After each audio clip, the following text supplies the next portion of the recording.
Good morning, everybody. It's Hammer. Today is Monday, December 9th, 2024. I, of course, with Originator Success, here with your daily mortgage rate update.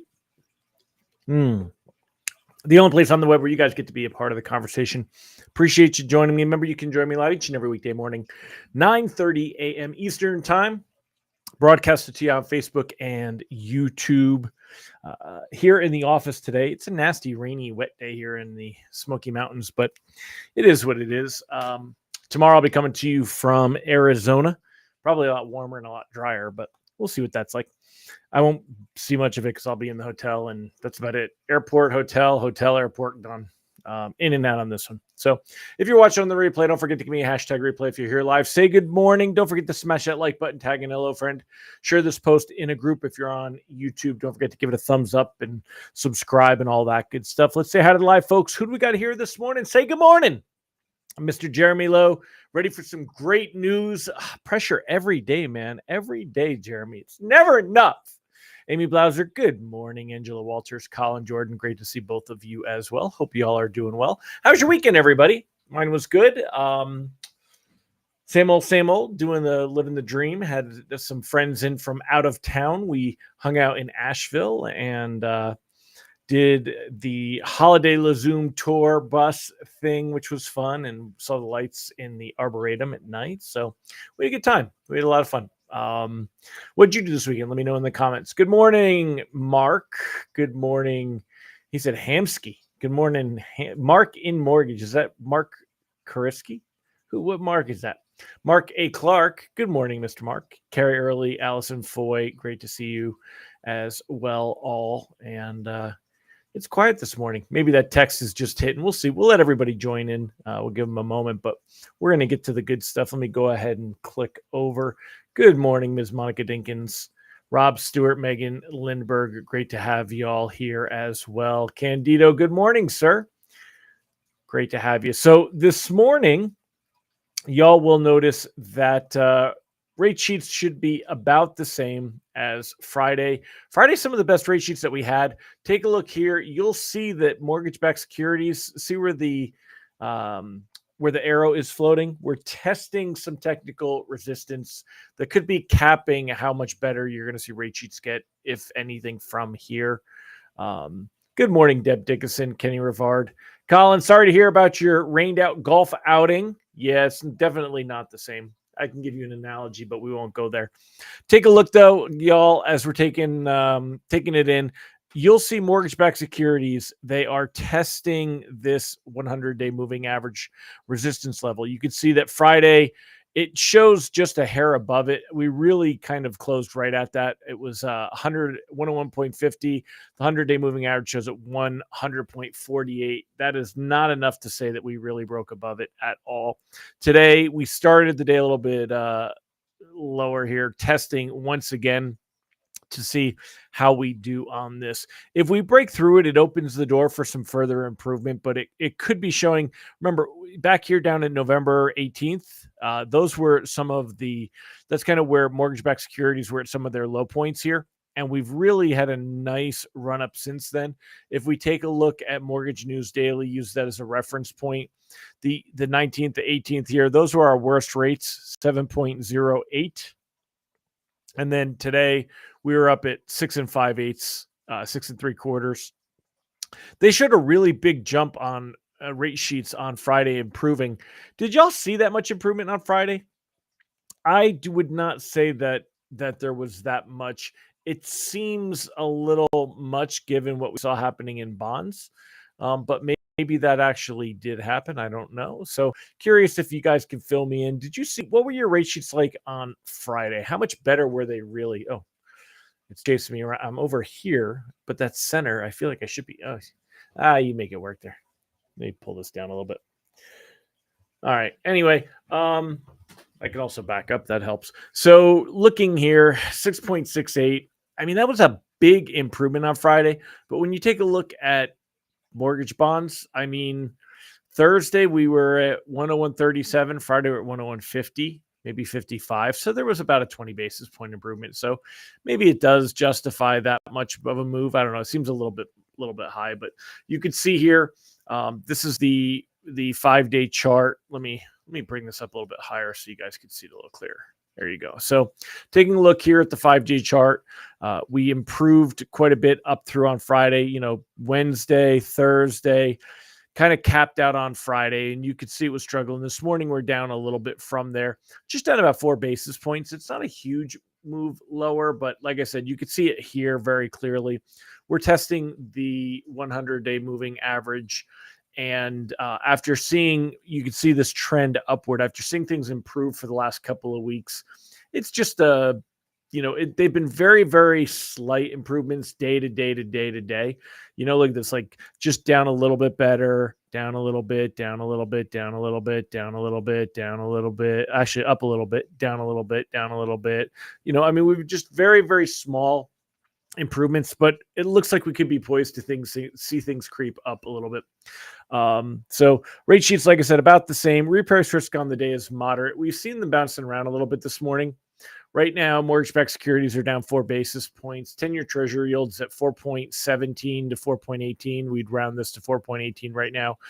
Same thing, very much testing. You can see it very clearly here. We are testing the resistance levels of the 200-day moving average, the 50-day moving average. That 200 days is the purple line, the 50 is the red line.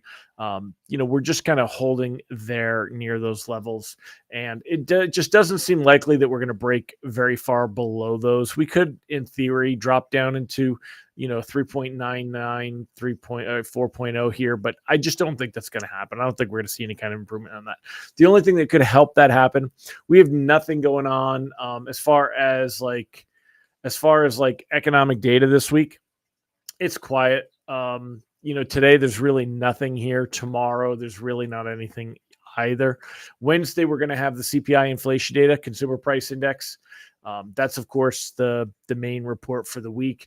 On Thursday, we're going to get the producer price index, which is wholesale inflation. Doesn't have nearly the same effect on rates and pricing in bonds as the consumer price index, but we'll see. Good morning, Ron Siegel. National Pastry Day, huh? All right. What's your favorite pastry? Siegel says today is National Pastry Day. Giddy up, Randy Teagle.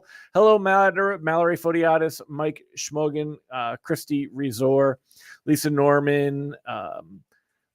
There we go. So what is your favorite pastry? I'm going with the ones with the cream cheese on it, like a cheese. Is that just a cheese Danish? Is that what you'd call that? That's what's coming to mind for me. Maybe a cherry or strawberry Danish, raspberry Danish. I like those with the cheese ones. I like that cream cheese filling.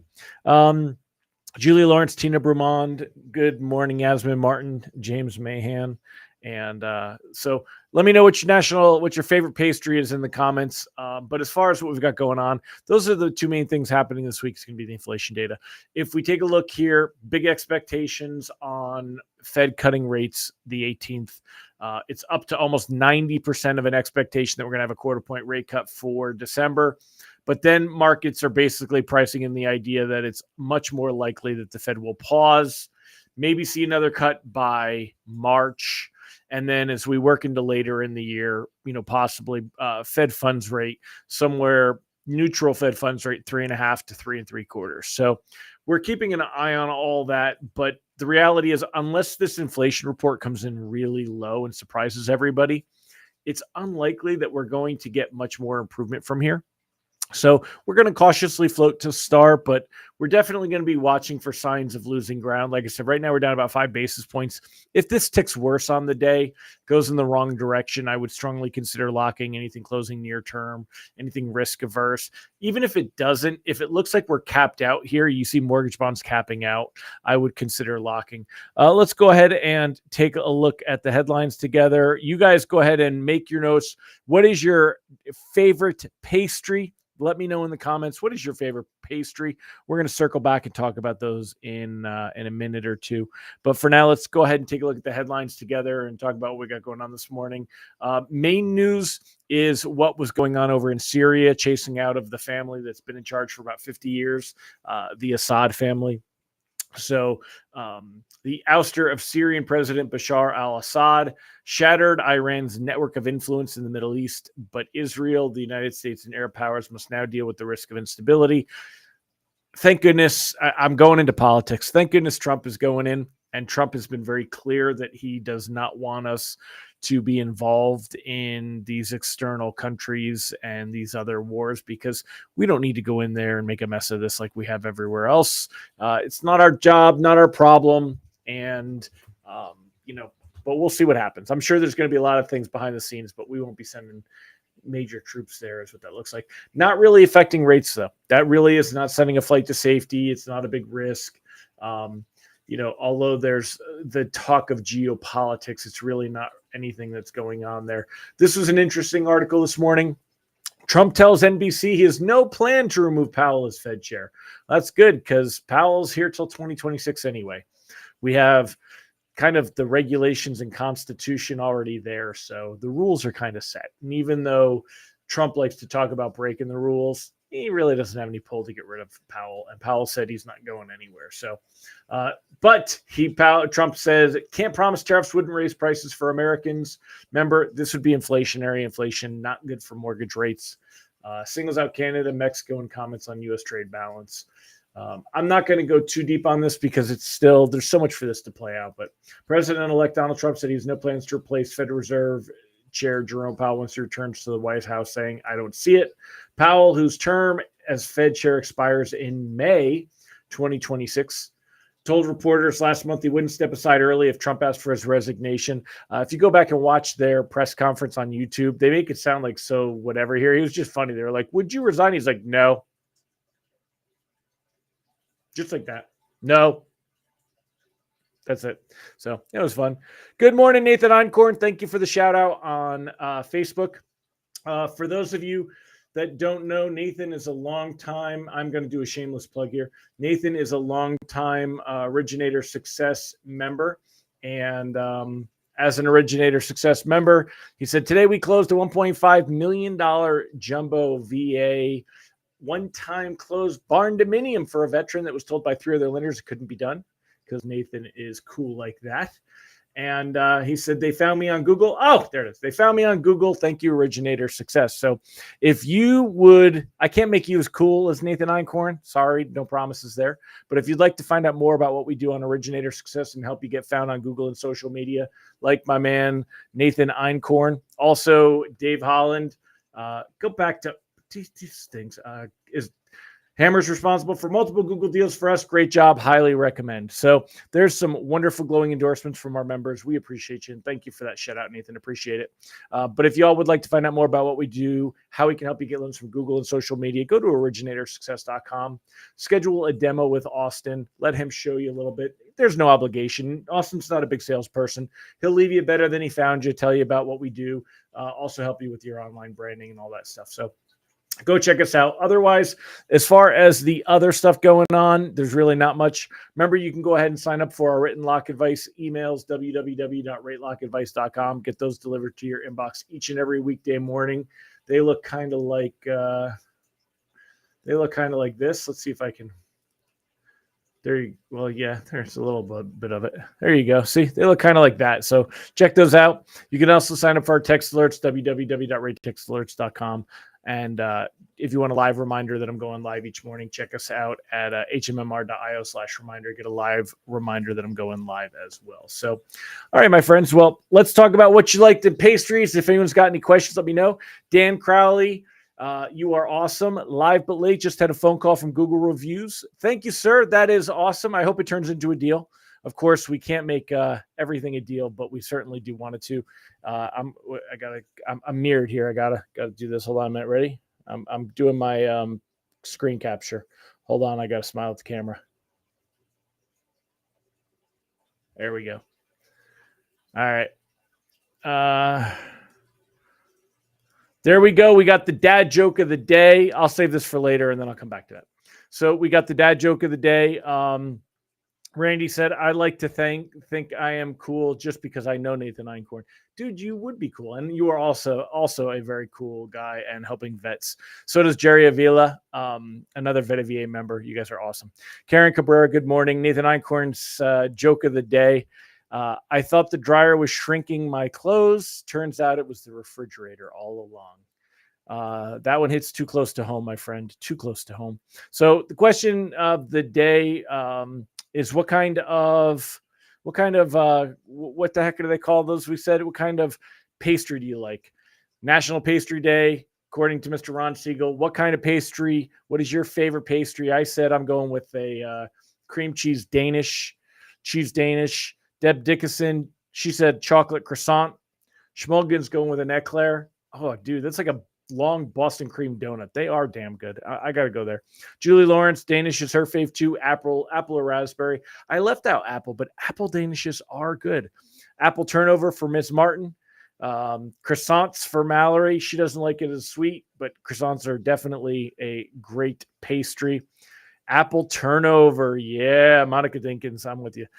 Randy Tickle, cherry cheese Danish. See, best of both worlds, man. Even better, homemade miguelitos. I don't know what a miguelitos is. I'll have to check that out. Good morning, Alan Christian. Great to see you. If you're still around, tell us what your favorite what your favorite pastry is. Hi, Pat Fisher.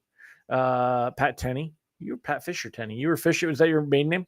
Let's see. Cindy Pulliam, good morning. Thank you for my videos and thank you for joining me, Cindy. Thanks for coming. So let's see. Chocolate eclair for Ron Siegel. All right. Well, that's it.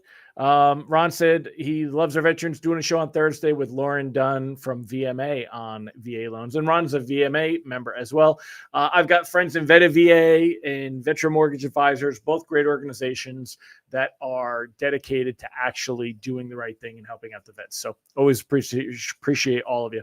All right, guys, I'm going to wrap it up. Thank you for joining me. Tomorrow I'll be on the road, but I will be coming to you. I'll be speaking in Arizona, doing a quick fly in, quick fly out thing. So Karen Cabrera getting in under the deadline there with a cream horn. I'll have to Google that. I think I know what that is, but that sounds yummy.